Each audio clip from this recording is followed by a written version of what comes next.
What's good, Black Star? This is your boy Jared. And today is a good day to talk about some shit that's really actually quite honest. And something that's been talked about all over the spectrum, but I want to give my little 2 cents about it because I'm gonna have to see this shit for the next 40 to 60 years. Especially because I'm only 22. So, let's talk about the black community. And from what you guys can see in the title, the black community is technically in shambles right now. Now, for the person that's just now coming in live on the live play, thank you. But we're gonna talk about this, and that is for 60 plus years we've had propaganda after propaganda being spewed and poured into the black community that's kind of changed everybody's notion of what the black and has caused a lot of people to believe that the way that gender roles are supposed to be in the black community, that we have a very severe issue. I am going to talk about this. So, there was a couple of comments that was commented on my page, talking about the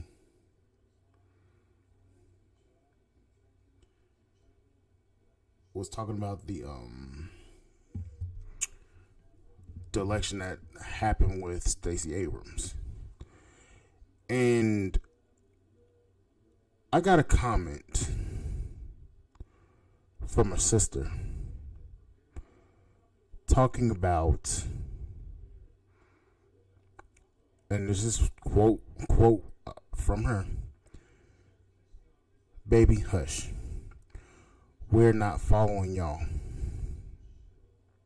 Now, and I responded to her, and I said this: never said you had to.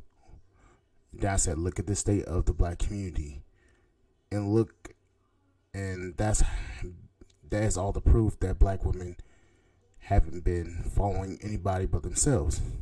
She commented back, Black Star right, because black women have been solely responsible for the black community.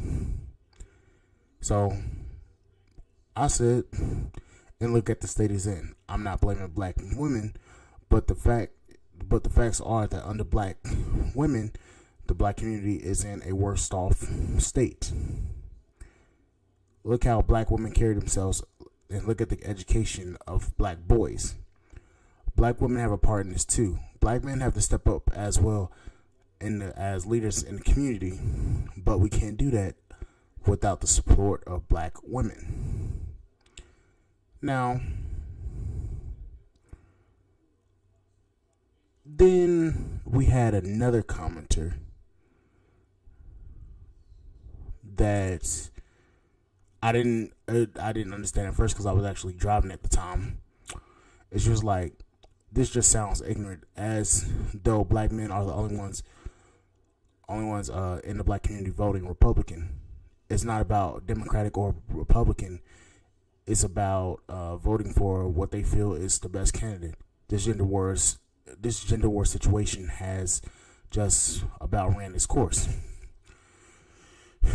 Now, I want to talk about those two commenters, and if you guys are listening to this podcast, I do thank you guys for listening to this podcast or this channel, because this is actually where I give my commentary on the issue, and because I am a younger black man, I see a lot of things a lot differently than what the older generation sees it. But I'm gonna talk about this, and that is for 60 plus years, the black community has had a whole host of issues and propaganda thrown in his face that's caused a rift between black men and black women. Now, also affecting that is the job market, the way that a lot of brothers have handled themselves, and also the situation between the situation with the a rapid increase in single motherhood in the black community. Those are issues, but I'm going to be talking about the propaganda and the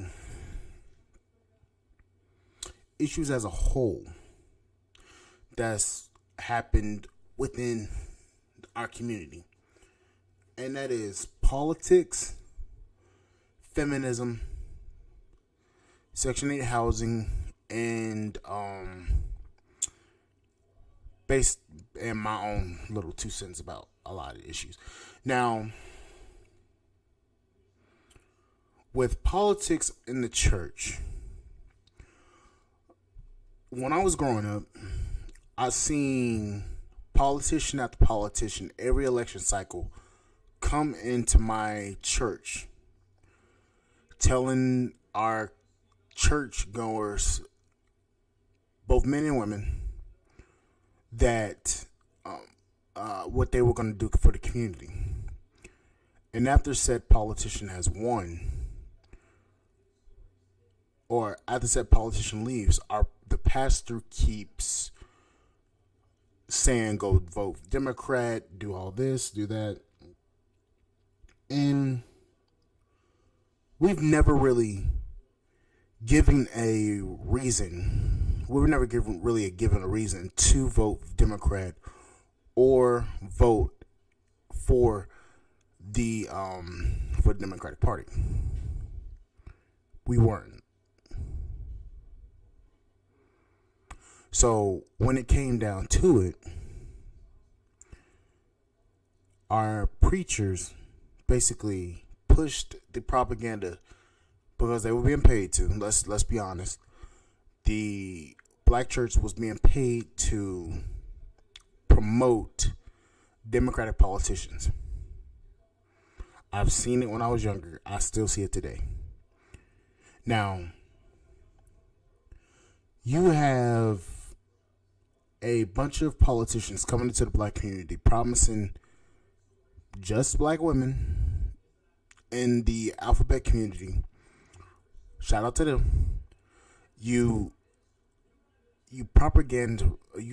sell a propaganda and promise all these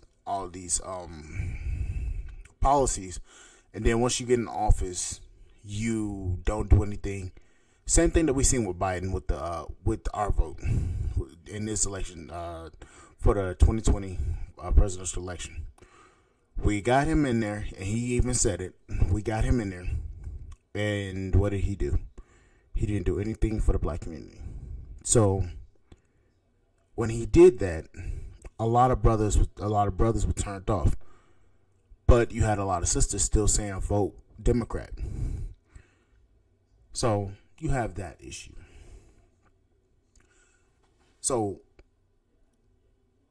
the ideals of both black women and black men have been compromised because there's a split. Black women believe that if we keep voting Democrat, that we're going to get something in return, when in actuality it's not going to happen. That's why you're seeing an exodus of black men that are voting Republican instead of Democrat. We're seeing it as it comes across as, oh, black women don't know what they're doing, black men are this and that. No, it's because the Democratic Party has not done anything for the black community. And black men are voting in the best interest of the community instead of in the best interest of just us. And right now, the Republican Party is showing favorability. And quite frankly, I don't blame black men for doing that. So that's that. You have a party that's inserted itself into the black church, that in the black church propagates their message, and then they push that message onto their constituents, and then those constituents are basically fed a blatant lie to go vote for this specific party, because at one of these days, quote unquote, you're going to get something. When in my election, quote unquote, you're going to get something. And that's quite frankly not how black men have seen it.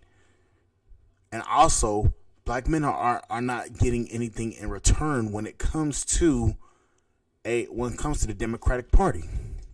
So that's why you see an exodus of black men. Quite frankly, I'm neither Democrat or Republican. I'm an independent. So let's get that straight. Before you say I'm a Republican, just know I'm an independent. I don't have any allegiance to any party. I'm just put that out there just so you guys can know. Then let's talk about the big ass elephant in the room, and that is feminism. Now, this is a big one. Feminism has, if you really want to be honest, it's rotten the brains of black women. By selling this lie of you can be strong, independent, and you don't need any man to support you or to be in your life, when in actuality that's actually the opposite. Because let me be honest, when you see these feminist messages, what in actuality do these women have that most black women don't? And that is a man back home. Now, I believe that there are some inequalities that need to happen. I'm going to say that. But for what feminism stands for today is more of the emasculation of men. And a lot of females do not understand that, because let's be honest, a lot of women don't understand what it actually takes to even be a man in America, to be a man at all. They see it. Women see being a man as, oh, you get to just sit around, not do anything, or you can go outside topless and all this shit, not even actually understanding what it actually means to be a man itself. See,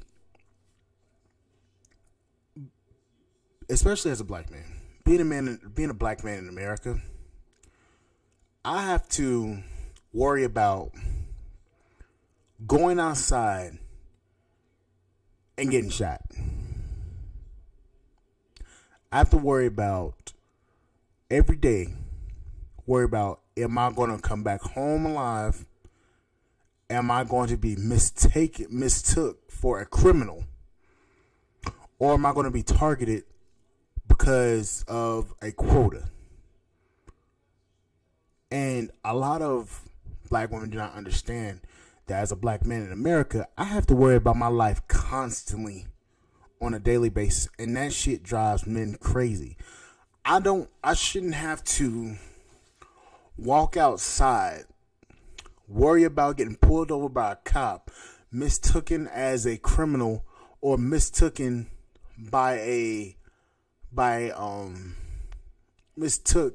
as a person of interest by a cop. I've seen it in too many damn movies. I've seen it too many times in everyday life. I've seen it too many times online. I've seen it too many times in my life, and I am young. I have to worry about that. And feminism has taught our black women that men can do whatever they want. And that's quite frankly not the case. So they've taught these women that they don't need a man, and you're seeing a majority of these women are on antidepressants because of the stress, the workload that they're having to endure because they don't have somebody that can carry that weight on their shoulders so that they can rest in their femininity. Now, notice what I just said about femininity.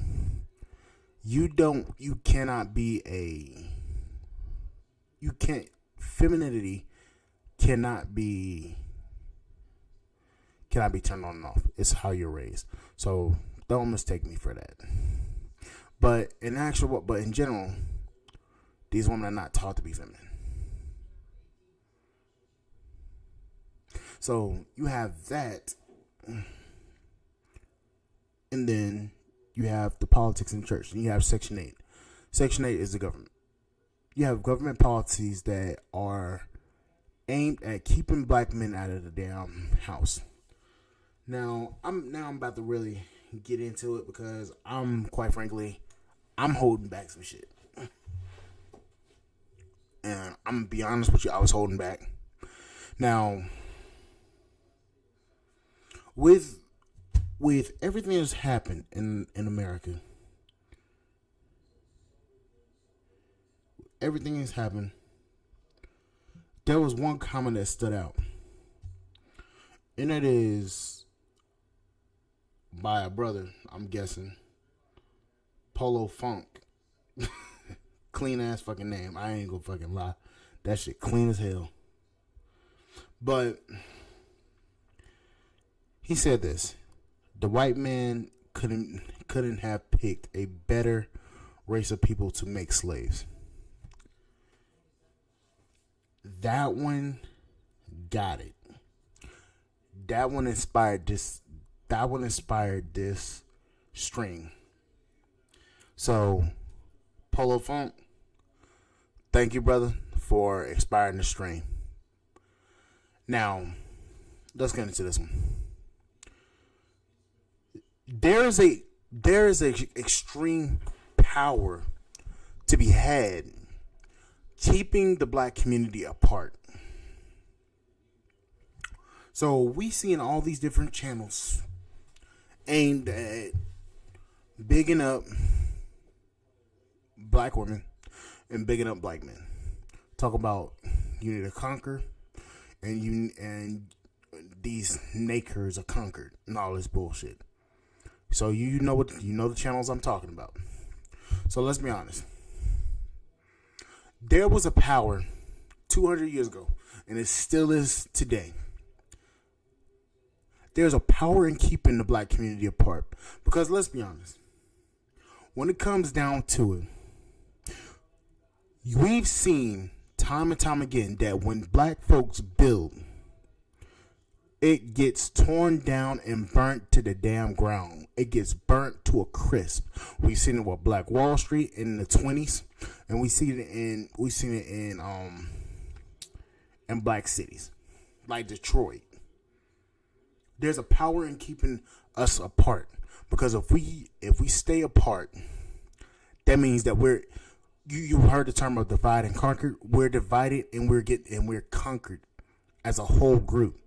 There's a power in keeping black dead. There's a power in elevating the women and keeping the men down, because the men are supposed to build the community. That's what's happened. See, what they don't want you to know is they've pushed this feminist propaganda into the black community, separated our women from the men, made the women the men, and elevated the women so that the women will attempt to build but not have the knowledge to build, and then keep the men down and enslave them, hence jail and privatized prisons. And you keep those men in jail, keep them out of the community so that the community cannot build. That's what's happened. So when you have a community of women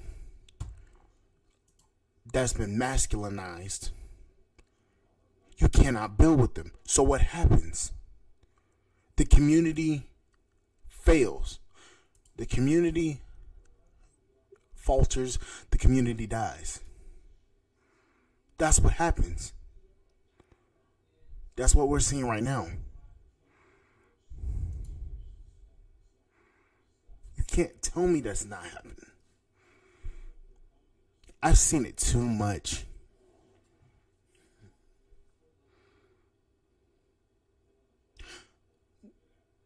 The way that the government, the way that the systems of the United States is set up, especially with the way that the education system is the system is built to keep men separated and keep men down. That's what's happened. So right now, the community's in shambles. We have Passport Bros and we have SYCBM. And quite frankly, I'm on the side of the Passport Bros. I'm going to just let you know that right now. You cannot build in a community that's already defeated. You can't. So right now, we're at a precipice. We're at a crossroads.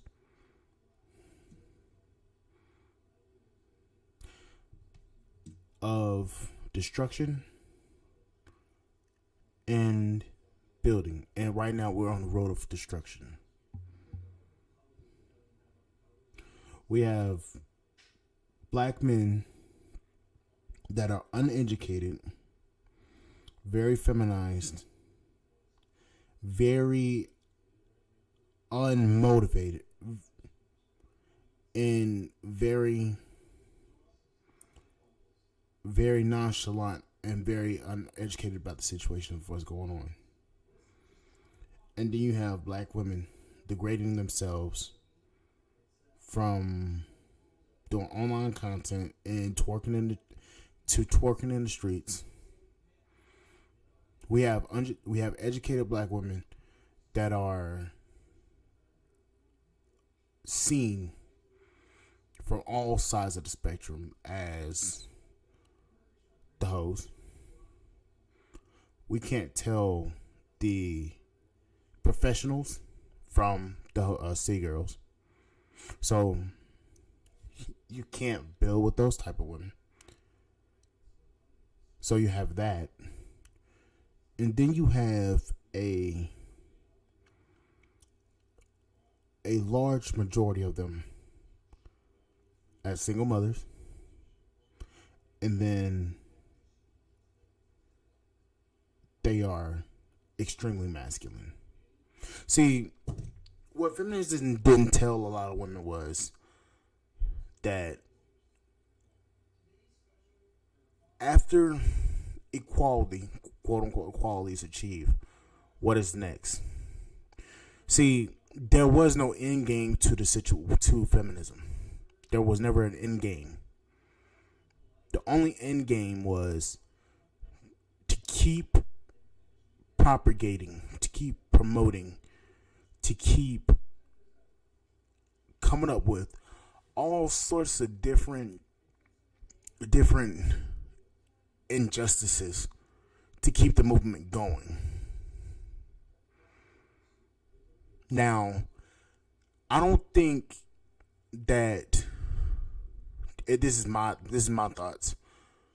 I don't think that feminism was meant to go this far, to the point where we have women literally trying to be men and men trying to be women. I don't believe that was the main focus of feminism. I think feminism was just meant to get equality in the job place. But here's the thing. You want equality in the job place, but the thing about it is you're not willing to go out there and get dirty like the men. See, I hear all the time from black women all over the spectrum.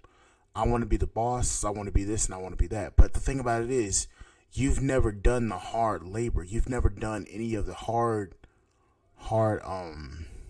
work. So you've never digged any ditches. You've never lifted anything heavy or pallets. But you want equal representation at the top instead of equal representation at the bottom. And quite frankly, it doesn't work like that. So you're pushing the men out of the top positions, and you have women running these positions, which is good. But the thing about it is, you also need to have experience in those jobs. And I think that's where the I think that's where the equality kind of ended. So basically, equality for what is it? Basically, I'm trying to figure out what it is. Equal representation or situational equality. That's what it is. Situational equality. That's what they want. They want situational equality instead of equal equality. So you have women out here acting like men. See, what I'm seeing is you have a lot more women out here doing more of the crimes than men. See, 34%. It's been a decrease in it's been a 34% decrease in in black men being criminalized for situations. So less black men are going to jail, but you've seen an increase in more black women going to jail. How do you build a community like that? That's what I'm saying. The community is in shambles. The roles have reversed. You have 60% of black men in the middle class and up. So, and these men are childless, and 50% of these men, 50 to 60% of these men are childless and single. So they're the bachelors. So you have the bachelors that are 60% of the population that are childless and single, and in the middle class and up. And then you have a whole lot of Pookeishas running around here acting crazy as hell. How does that work? Honestly, like I said, the black community is in shambles now. I'm going to do my part, try to get black men education. Once I get my company built, and once I produce enough, once I make enough money, I'll put money into black men. Because the government's put a lot of money into black women. They put billions of dollars into black women and nothing into black men. And right now we need a turn in everything. So what I'm gonna do is, while I'm building my company, my robotics company, and I'm gonna start off with a computer business, but I'm gonna expand into robotics. What I'm gonna do is, I'm gonna bring a bunch of black men, intellectuals, male intellectuals, into the fold, and I'm going to build, along with them, a community of men that will go out and help other black men build. Because I think President Obama had something like that before, but it got shot down because a bunch of women were talking about that's unethical, or that's unfair. when all we've seen is unfair treatment from both Democrats and Republicans. I'm just thinking about it. I'm just going off the top of my head. But yeah, I'm gonna think about doing that because quite frankly a lot of brothers need that help to get educated in both business, math, and science. STEM programs. And business programs. Yeah, that's what I'm gonna do. Because we need it. But anyways, guys, please like, share, subscribe to the YouTube channel. Please support the podcast on Spotify.com. And thank you guys for listening to this. And I'll see you guys on the flip side. And thank you guys for listening. And again, I appreciate all you guys for listening to this. And thank you guys for the comments. And I appreciate all of you for subscribing to this channel. Thank you guys. And let's get to the goal of 1,000 before the end of this year. And I will see you guys on the flip side.